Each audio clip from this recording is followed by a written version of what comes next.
खबर शामिल करते हैं साहिवाल से। हमारे डिविजनल ब्यूरो चीफ मोहम्मद रही राहू की रिपोर्ट के मुताबिक साहिवाल आरपीओ की जेर सदारत महकमाना प्रमोशन बोर्ड का अजलास 46 एएसआई को सब इंस्पेक्टर जबकि 74 कांस्टेबलों को एसआई के ओहदे पर तरक्की दे दी गई।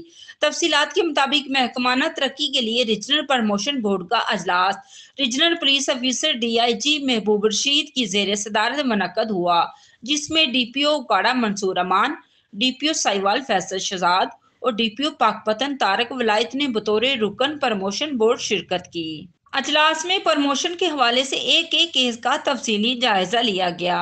तमाम महकमाना रोल्स और एसआई ऑफिस की तकमील के बाद प्रमोशन बोर्ड ने 46 एएसआई जो के सब इंस्पेक्टर 73 हेड कांस्टेबलों को एसआई के ओहदे पर तरक्की दे दी गई। प्रमोशन बोर्ड के अजलास से खिताब करते हुए आरपीओ और डीआईजी महबूब रशीद ने कहा कि मेरठ के वाहद असूल को सामने रखते हुए पुलिस रूल्स और महकमाना एसओपीज के तहत मुस्तहिक पुलिस मुलाजमीन और अफसरान को अगले ओहदे पर तरक्की दे दी गई है।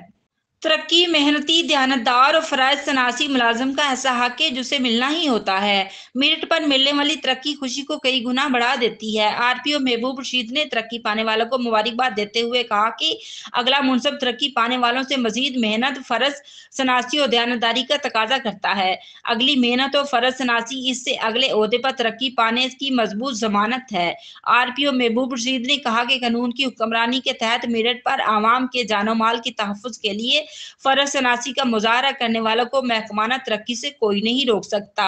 ये फर्ज शनासी इंसान को दुनिया और आखिरत दोनों में कामयाब करती है।